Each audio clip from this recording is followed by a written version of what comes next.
Greetings, kindred friend. Let us be still together in this moment. Imagine a quiet early morning, when the first rays of spring sunlight gently pierce through the tea smoke and warm your hands that bear the marks of time. In that pure space. Have you ever asked yourself, what is the most meaningful thing that can truly begin when we have crossed the threshold of age 60? The world out there often rushes to conclude that old age is a stage of decline, a time when social roles end and we gradually become invisible amidst the bustling flow of life. Many of us lie down every night with a silent anxiety, feeling like a chapter of a story that is time to close. However, dear friend, Buddhist wisdom gifts you a completely different, liberating truth. What if old age is not a sad sunset, but the sacred beginning of the deepest awakening of a human life? Engrave this soothing truth into your heart. Aging is not a loss. It is a doorway leading you away from vain noises to step into the second spring of the soul, where the light of wisdom begins to shine most brilliantly.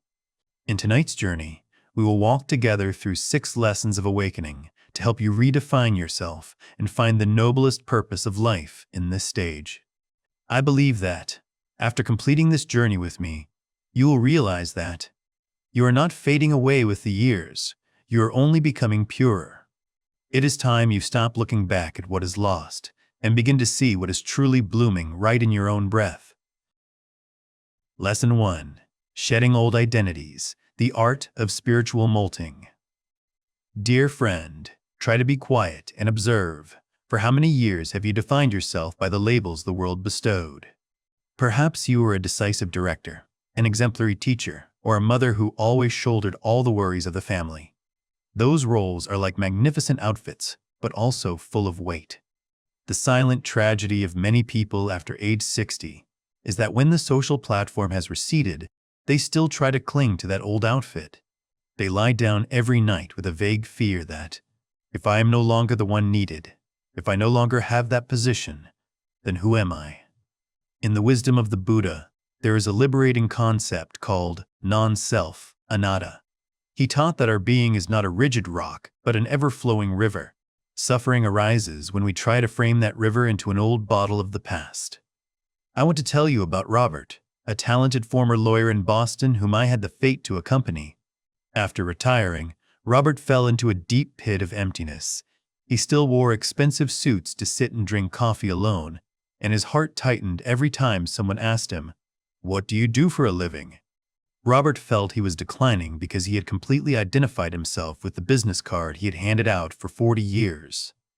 Until one afternoon, sitting quietly under an ancient pine tree, Robert saw a snake silently shedding its skin. He observed that the snake did not suffer or regret leaving behind the dry, rough old skin. On the contrary, it patiently slithered out to put on a new, softer, and more vibrant coat. The old skin had completed its mission of protecting the snake in the past, but now it was just a burden hindering growth. Robert awoke to realize his lawyer skin had also finished its mission. Keeping it only made his soul more cramped. Robert bravely began to take down the certificates of merit on the wall. He stopped saying the sentence, "I used to be," and began to focus on the sentence, "I am becoming."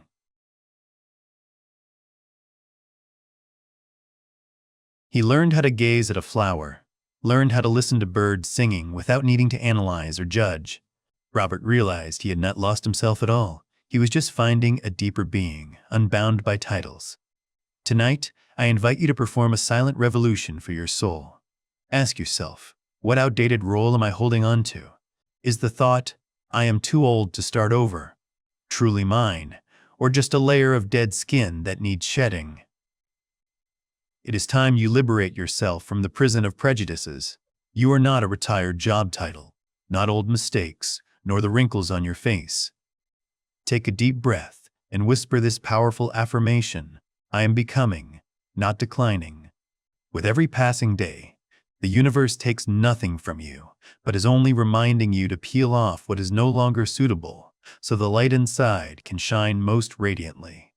Sleep in the lightness of someone who has dared to let go of identities to truly become a free existence. Lesson 2. Impermanence is freedom, the melody of transition. In the wisdom of the Blessed One, there is a core concept called anicca, or impermanence. Try looking at a river flowing through a forest. That water never stands still even for a second.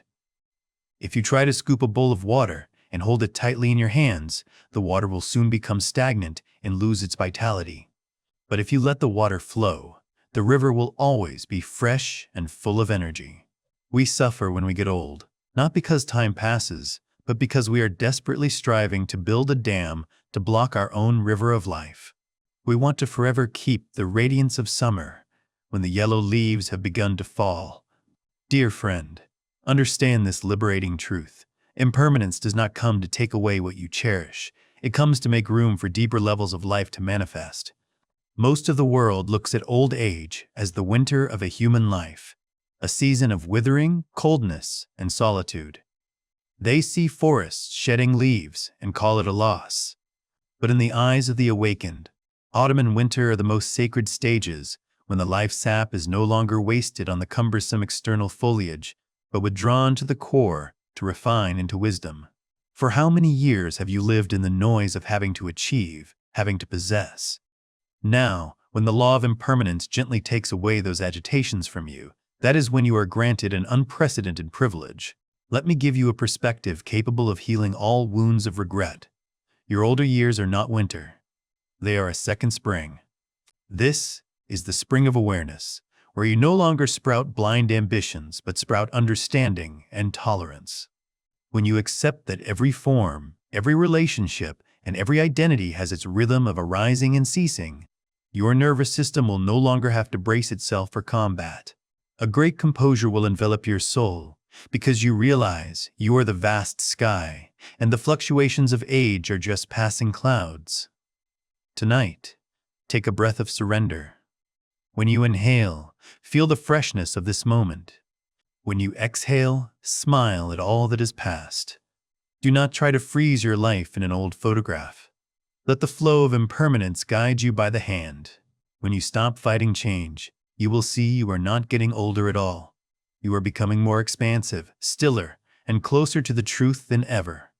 Sleep in the belief that every loss carries a seed of ultimate freedom. Lesson 3. Beginner's Mind. When the soul has no age. Imagine you are holding a completely empty cup between your hands. In Eastern wisdom, there is a beautiful concept called shoshin, meaning beginner's mind. It is the state of a soul that is always open, without prejudice, ready to receive the world as if seeing it for the first time.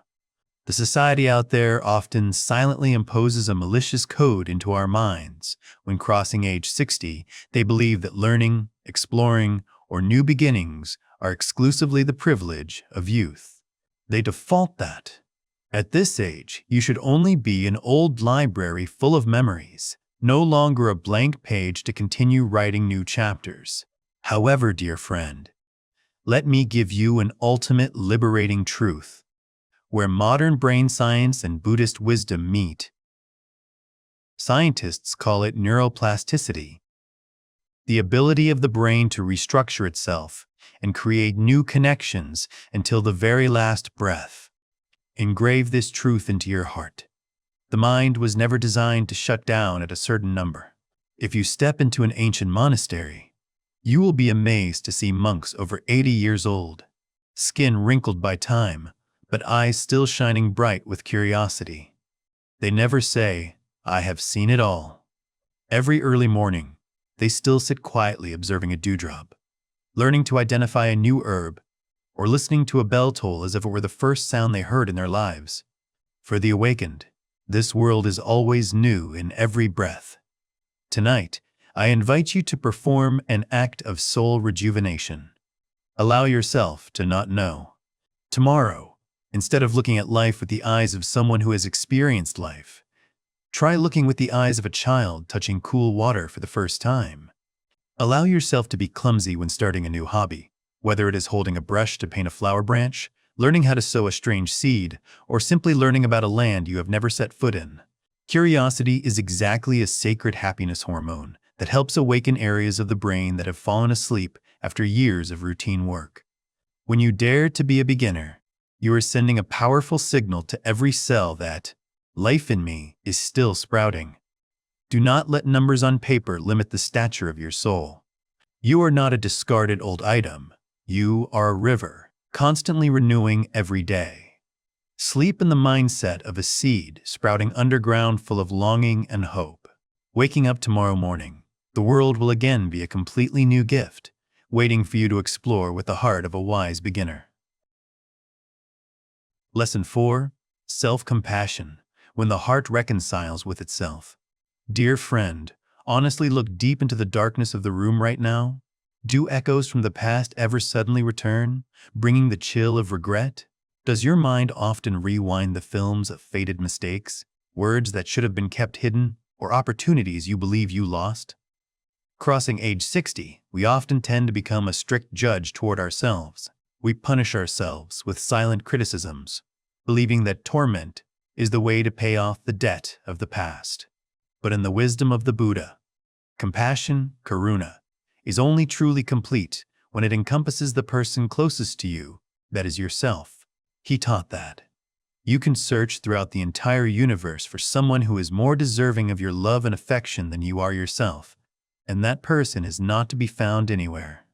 Imagine you are a traveler who has walked for 60 long miles. On your back is a large sack full of rough stones. Each stone bears the name of a pain, the stone I should have done differently, the stone that year's mistake, the stone, the clumsiness of youth. You have carried it for so long that you forgot the sack is not part of your body. You believe you have the obligation to carry it until your last breath. However, listen to this miraculous truth.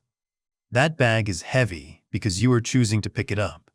And you can set it down right here, right this second, without needing anyone's permission. You can set it down at any moment. Tonight, before letting yourself melt into dreams, I invite you to perform a short 30-second reconciliation ritual with me. Gently place a hand on your heart. Feel the warmth from your palm slipping through the shirt, touching the persistent beat inside. Close your eyes. Take a very deep breath of the fresh air of forgiveness, and when exhaling, whisper to your tired soul that, I see your pain. I understand your clumsiness. I forgive everything. Tonight, you are allowed to rest. You cannot bloom if you keep punishing the seed that once lay in the darkness. Old mistakes are actually necessary lessons to mold your wisdom today. When you bravely shake off the stone of self-blame, your nervous system will receive an ultimate safety signal. You will find your chest expansive again, and sleep will come gently like a kiss from the compassionate Mother Earth. Let the past rest in peace like a painting hanging on the wall. You can look back to learn, but never let it bind your feet for another moment. Lesson 5. Minimalizing life, when less is freedom. Try looking around the room you are sitting in right now, and then look deep into your schedule for the past few days. Do you ever feel exhausted by a tangled web of excess belongings, hollow appointments, or responsibilities that your soul has inherently wanted to decline for a long time? We spend a lifetime accumulating, believing that fullness is the manifestation of success. But in the harvest season of life, Buddhist wisdom reminds us of another truth. Peace does not need anything more. It only needs you to lessen what is unnecessary. I want you to imagine a monk quietly sweeping the temple yard every early morning, the sound of the bamboo broom touching the ground softly, rhythmically, and steadily. The monk does not sweep to find anything new. He sweeps only to take away the dry leaves, rubbish, and dust accumulated after a long night. He understands that the temple is only truly sacred when its space is clean and expansive. Your soul after age 60 is exactly that temple. It is time you perform the most extensive material and emotional purification. Start by bravely saying no to forced obligations. You do not need to be present at every gathering just out of courtesy. Do not need to solve all the troubles of your children when they are grown adults. Your stepping back is not heartlessness, but returning autonomy to others and returning stillness to yourself. Many of us fear seeing our pace of life slow down. We frantically find ways to fill time out of fear of the feeling of being useless. But dear friend, let me give you a new perspective. Living slowly is not a manifestation of losing breath. Living slowly is exactly the peak of wisdom. When you walk slowly, only then do you see the dewdrop on the leaf. When you speak less, only then do you hear the whisper of intuition. And when you own fewer belongings, your mind will no longer be distracted by maintenance and worries. Minimalism helps your nervous system no longer be overloaded by excess stimuli.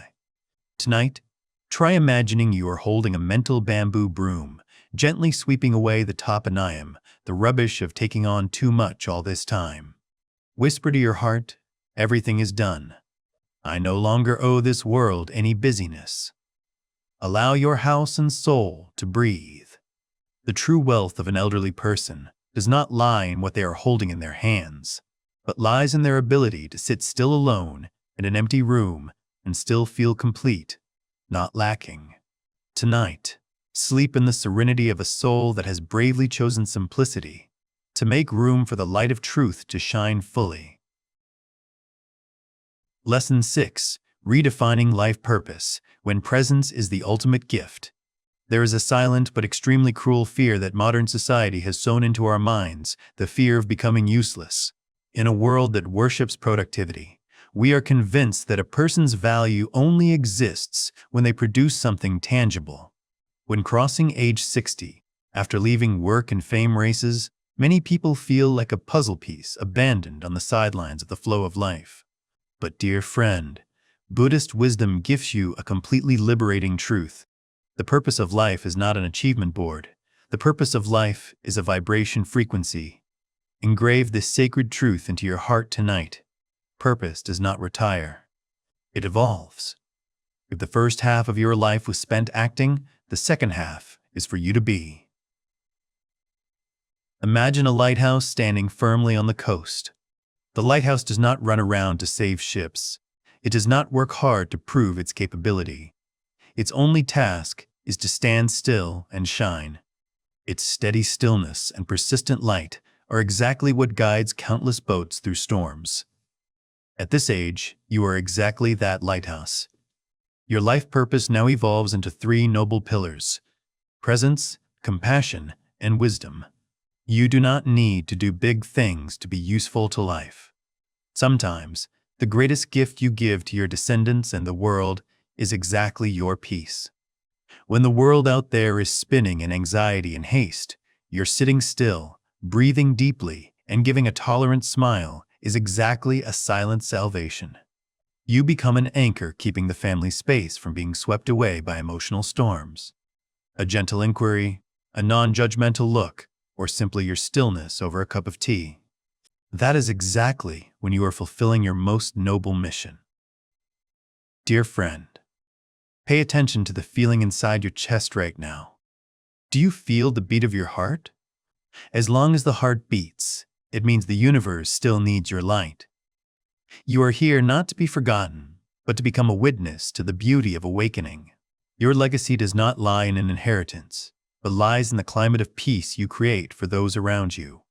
Tonight, allow yourself to rest in the silent pride of a soul that has gone through enough storms to reach wisdom.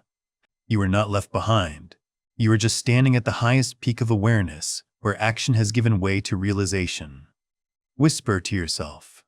A concluding sentence for this lesson: I am the light radiating brilliantly from stillness. My presence is a gift to the world. When you understand that your life purpose has been elevated from doing to being, all guilt complexes will dissipate. You will see yourself wealthier and more powerful than ever, not thanks to what you have, but thanks to the very awakened person you have become. Sleep very well in the sacred mission of a peaceful lighthouse. Our journey of consciousness tonight has gradually reached the resting harbor. We have together shed old identities, smiled at impermanence, learned to be curious like children, forgiven ourselves, and cleared space to make room for the noblest life purpose to manifest. Dear friend, old age is not a tragedy of time. It is a sacred privilege of ripening. Never let the mind convince you that you have gone too far to start or are too old to be radiant. Remember this before closing your eyes. The greatest awakening does not lie anywhere far away. It is blooming right in your acceptance and letting go tonight. If the teachings of the Buddha tonight have brought a little warmth to your soul, please help me spread this energy with a like button and subscribe to the channel. And right this moment, what makes you feel most relieved when thinking about the future? Share with me in the comments section as a commitment to yourself. Wishing you a long night of peace, complete letting go, and a morning waking up radiant in the light of rebirth. Goodbye, and see you again in the next journeys of awakening.